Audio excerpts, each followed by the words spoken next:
The 3 things I wish I knew before I started a nonprofit while in high school. Number 1, do not hire your best friends. Your organization is going to be as good as the team that actually builds it. So make sure you think about like, can whoever I'm trying to bring on, can they commit to the time? Do they have the dedication? Do they have the skill sets that are needed to bring my organization to the next level?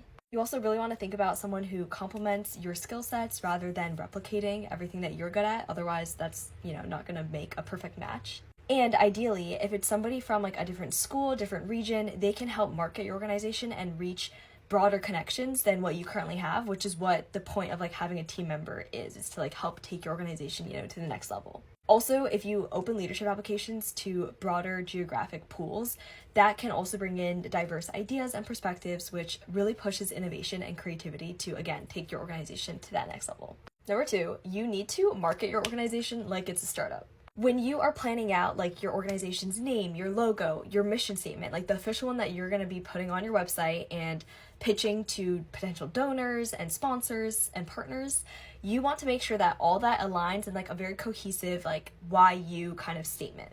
So people invest in stories, they invest in people, not whatever I guess like the physical entity is. So your why, like why did you start your nonprofit? Why did you do it at the age that you're doing? That is so important, and it should tie in with like your organization's why and ideally the colors and logo and things like that. So an organization that does this really well is actually called the Pawnee Project, and the guy who started it is like one of my friends, and he's also featured in the book that I wrote on how to start a nonprofit. But what his organization does so well is that it's like logo very clearly, it's like in Urdu, what water means, and his organization is all about providing wells and increasing access to water for those in Pakistan.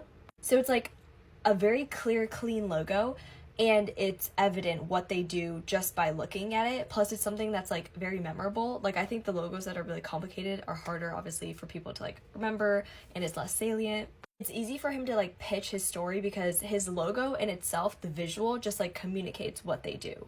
Also his logo is blue because water is blue. Like little things like that, like Kids Are Kids First, our logo is purple and yellow because yellow is go gold for childhood cancer and purple represents all types of cancers because we help all kids who suffer through cancer. Naturally, if you're starting a breast cancer organization, like the color to go to is pink.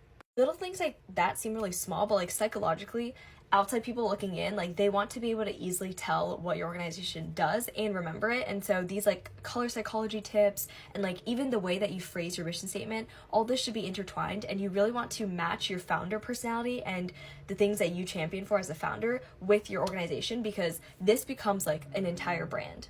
Number 3, when you're starting out, don't try to compete with other adult organizations. You are a youth founder, and there's something so powerful about that because we have unique strengths as young people that we can leverage as founders to really take our organizations to new heights. I talk a lot about, I have a whole chapter of that in my book, but like social media, digital fluency is one of them.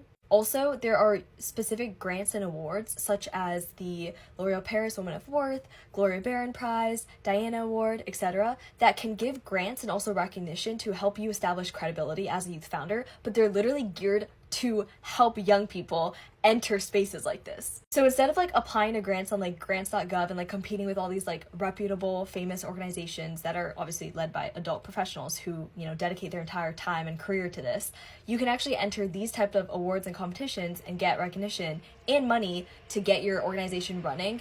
And it's specifically like knowing that there's barriers as young people. So you get to tell your story and compete with like people who are actually similar to you rather than trying to, best others that are maybe out of your league because they have the experience, like years of experience and way more resources. If you guys want more tips, definitely check out my new book, Youth. It's available on Amazon and all bookstores. Bye guys, love you.